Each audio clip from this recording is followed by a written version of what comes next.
caso de un monopolio.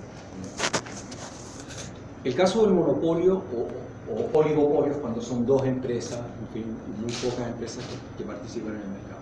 El caso del monopolio es interesante porque hay un concepto que se llama monopolios naturales, que es el caso, por ejemplo, de los servicios sanitarios, de las empresas generadoras y distribuidoras de agua potable. Entonces ahí los países tienen que hacer una opción respecto de qué modelo quieren seguir. Nosotros tenemos un modelo de monopolio regulado, que se llama, es decir, en estos casos en los cuales conviene que haya un monopolio. ¿Por qué conviene que haya un monopolio? Porque la inversión que tiene que hacer la empresa es muy grande, por lo tanto sus costos fijos son decrecientes y sus costos medios son decrecientes. Sus costos medios, los costos de operación son decrecientes, en todo el rango relevante. Y si son decrecientes los costos medios, mientras más produzca la tarifa, el costo medio es menor. ¿Se entiende la idea? No quiero hacer el gráfico acá, pero es una curva de costos medios decreciente. Por lo tanto, mientras más Q, el costo de producir es menor. Por lo tanto, conviene que sea una empresa grande para que produzca harto y los costos medios sean menores. Si los costos medios son menores, las tarifas van a ser más. Esto es cierto en electricidad y en servicios sanitarios. Modelos de monopolio regulado. En el caso nuestro, en el caso de Chile, nosotros decidimos que esas empresas sean propiedad privada y tenemos una superintendencia que lo regula, que es la Superintendencia de Servicios Sanitarios, o la SEC en el caso de la electricidad y combustible. Y ese es el modelo. Entonces, hay casos, monopolios naturales, en que conviene que haya un monopolio, pero hay que regularlo, y por razones de tamaño de mercado, economías de escala, que se entiende la regla. Y después monopsonio, ¿saben lo que es un monopsonio? ¿Qué? Es cuando hay un solo comprador. Exactamente. Un solo comprador, dijo ella, correcto. Porque el caso más típico de un monopsonio es el caso de Yansa, la empresa Yansa, con la remolacha. Chile es un país que obviamente no produce azúcar de caña, por razones obvias. En Chile, por dado el clima, no va a salir ni una caña. Quizás, por tanto, no azúcar, sino que la única azúcar que producimos es de remolacha, que es de clase 1, la mejor azúcar que sale de remolacha. Entonces, y la remolacha solo sirve para producir azúcar, increíblemente. Entonces, Yansa es una empresa que es la única que compra remolacha y negocia con la Asociación de Remolacheros cuál es el precio al cual le va a pagar todos los años. Y todos los años hay lío y aparecen los diarios, la Asociación de Remolacheros dice que Yansa lo está explotando, la típica cosa. Pero al final llegaron a un acuerdo, porque los dos tienen incentivos para que llegue a acuerdo. Si no, los remolacheros no le venden, por alguna parte se tienen que meter la remolacha, no sé si me explico, si no se la venden a Yansa. Y Yansa, si no compra, no tiene insumos para producir azúcar y por lo tanto no vendería azúcar. Entonces, hay incentivos para eso. Entonces, Yansa es un monopsonio en la producción de remolacha, porque es el único, tal como decías tú bien, que compra remolacha. No hay otro que le pueda vender remolacha. Eso es un monopsonio. Es la única empresa que refina azúcar en Chile. Por lo tanto, uno podría decir que es un monopsonio y un monopolio. Pero ahí, ojo, no es un monopolio. ¿Por qué? Porque el mercado de azúcar está abierto al exterior. Y por lo tanto, si Yansa decide vender azúcar a un precio muy alto, quiero decir muy alto, más alto que la paridad de importación de azúcar, cualquiera de nosotros puede comprar azúcar afuera, cargar un barco, traerlo y venderlo a un precio más bajo, que Yansa la va a vender todo. Entonces, ojo con este tema de los monopolios. Cuando un país es abierto al exterior, tiene competencia con el exterior. Por lo tanto, tiene que vender al menos a la paridad de poder de importación. Mismo caso de ENAP, ¿no es cierto? ENAP es el único refinador de petróleo, saca todos los subderivados del petróleo, la benzina, etc.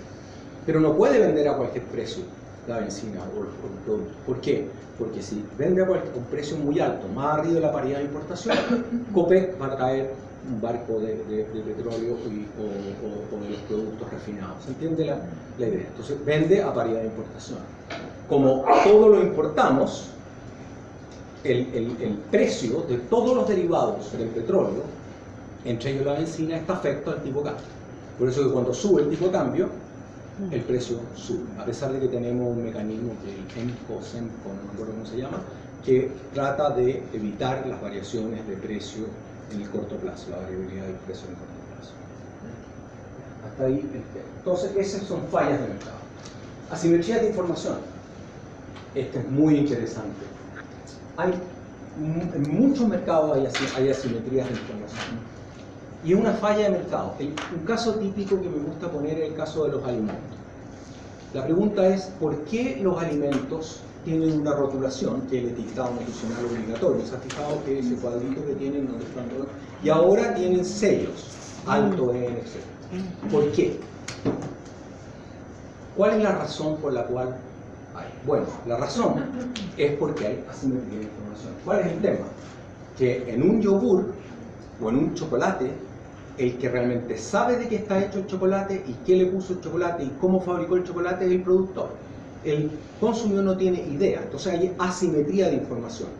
Uno tiene más información que el otro. El oferente tiene más información que el demandante. Y para poder equilibrar la información, se obliga, se regula al oferente para que dé la información. Ahora, el tema es cómo la da, etcétera, que es toda una discusión, si los sellos hacen su pega, si el etiquetado nutricional, no quiero entrar en ese tema, pero hay una intervención del mercado, en el sentido de que por asimetría de información yo obligo al oferente a informar, ¿de acuerdo? Otro mercado donde hay asimetría de información de la Madonna en el mercado de la educación. O sea, cuando una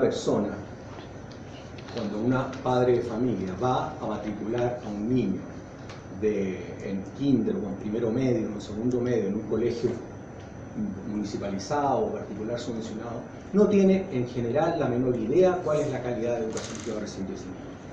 Entonces hay asimetría de información. Entonces, para evitar la asimetría de información se han generado indicadores para que los padres puedan más o menos ver si el colegio es bueno o no es bueno, etcétera, ¿Se entiende la idea? Hay mucha asimetría de información.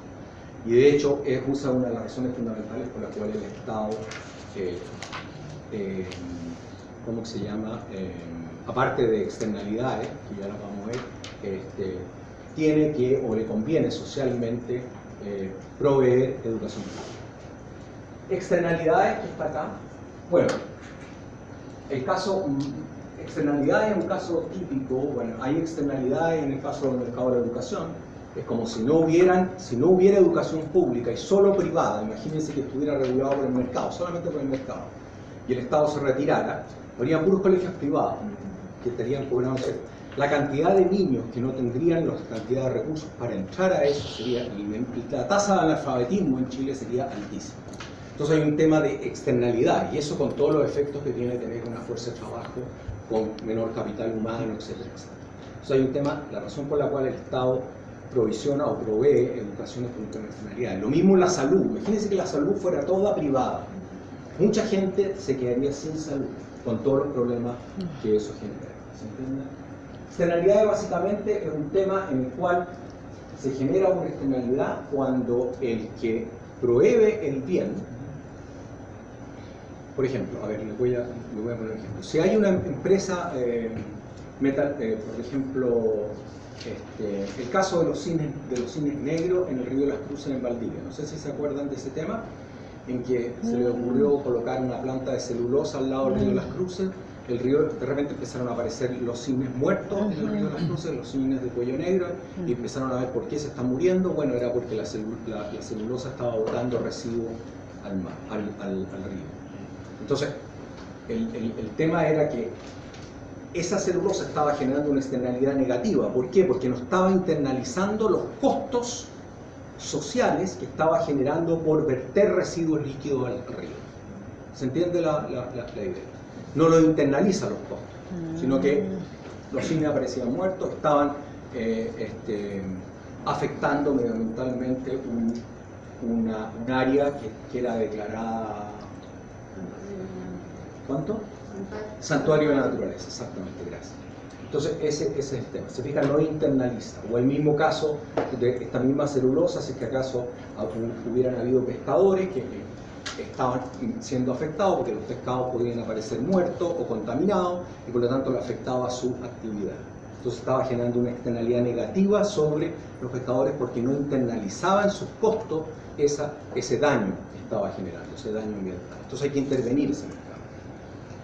El caso de riesgo moral o moral hazard, que se llama también en inglés, que es un caso típico en el cual los que participan del mercado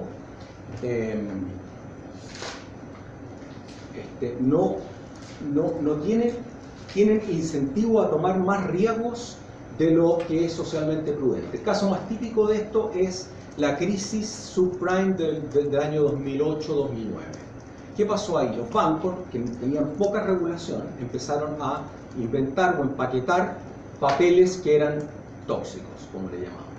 Y vendían empaquetados papeles buenos con papeles tóxicos. Y llegó el momento, cuando quiero contar toda la historia y llegó un momento en que se generó toda una burbuja inmobiliaria, la burbuja explotó, los precios cayeron y todas las garantías y todo lo que estaba detrás de eso se vino abajo, los bancos empezaron a quebrar, todos sabemos la historia de Lehman Brothers, etc. Entonces, es riesgo moral. ¿Por qué hay riesgo moral? Hay moral hazard ahí. ¿Por qué? Porque los bancos no tenían la certeza de que no les importaba tomar esos riesgos, porque si quebraban, el Estado los iba a salvar. Y fue exactamente lo que pasó. Dejaron quebrar un banco, que fue Lehman Brothers, y el resto de los bancos fueron todos rescatados. El caso de la crisis de 1980 en Chile, en que no sé si vieron en los diarios que hasta hace el mes pasado recién el Banco de Chile terminó de pagar la deuda de, ¿cómo se llama?, que tomaron producto del rescate que se hizo en ese tiempo de los bancos. Bueno, exactamente lo mismo. Entonces los bancos saben que, o el sector financiero sabe que es muy complicado hacerlos quebrar. Y por lo tanto, como no hacen quebrar, tienen incentivo a tomar más riesgo que lo socialmente óptimo. Entonces por eso que ahí tiene que haber un regulador que ponga límites a los riesgos que pueden tomar. ¿Se entiende la idea? Porque finalmente el Estado el que va y en eso todos nosotros vamos a ir al rescate de la riesgo moral. Problema del principal agente y el problema del bienes públicos. Véanlo ustedes, el bien, tengo que avanzar. Y es un tema que me encanta, así que voy a hablar mucho sobre esto. Bienes públicos es importante. En el caso de bienes públicos, no hay precios. No hay un mercado y por lo tanto no hay una demanda y una oferta clara donde se determine un precio. El caso más claro de bienes públicos es el caso de las Fuerzas Armadas. Entonces, las Fuerzas Armadas no hay un precio que defina cuál es la demanda por Fuerzas Armadas o por seguridad, que en el fondo ese es el producto que genera las Fuerzas Armadas. No hay una demanda, no hay un precio, ¿no es cierto? Y por suerte, porque imagínense si fuera privado todo el mercado de... Entonces ahí lo que corresponde es que el Estado provea este bien público que son las Fuerzas Armadas que en el fondo proveen seguridad. Hay muchos casos de este tipo, por ejemplo, el Congreso Nacional. ¿Qué producto generan estos compadres en el Congreso, los famosos honorables, los diputados y senadores? ¿Qué producto generan ellos? Leyes, buenas leyes, se supone. Bueno, estos compadres tampoco hay un precio, no hay una demanda y oferta, ¿se entiende? Es un bien público. En un bien público no hay un precio, y por lo tanto el Estado es el que tiene. Por suerte que no hay un precio, imagínense que hubiera un precio por ley, o sea, por hacer las leyes, imagínense el lobby, o sea, sería un desastre. Todo lo que hace la Dirección de Presupuesto, el Ministerio de Hacienda, en fin, en general los entes públicos proveen bienes públicos. Donde no hay un precio y por lo tanto es el Estado el que tiene que proveer esos bienes, ¿ya? Que son los famosos bienes públicos. Hay ciertas características, los bienes públicos, etcétera, que no vale la pena. Pero ahí tienen una cantidad enorme de bienes públicos. Finalmente, solamente les quiero decir que, como les decía la vez pasada, en general en la economía chilena la gran cantidad de bienes se provee de acuerdo al mercado. Un mercado que asigna libremente recursos y determina precios. El tema es que hay una cantidad de mercados que son fundamentales, como la salud, la educación, el agua potable, la electricidad, etcétera, donde no se cumplen las condiciones de mercado y por lo tanto tiene que entrar el Estado a regular. Y generalmente lo que estamos haciendo nosotros hablando de esos mercados, estamos hablando del mercado de los chalecos, no sé si me entienden. Pero la enorme cantidad de bienes que se transan, que se demandan y se ofrecen en la economía chilena, los precios se determinan por la ley de oferta y la demanda. Son estas grandes situaciones que son muy importantes porque afectan de manera fundamental el bienestar y la vida de todos los chilenos, como el caso del agua potable, electricidad, etc. ¿No? Entonces está ahí. No sé si hay algún comentario. Bien, creo que los dejo con por lo menos una pincelada del tema y los que estén interesados con bibliografía para que lean, ¿no? Muy bien. Eso entonces. Entonces, el tema que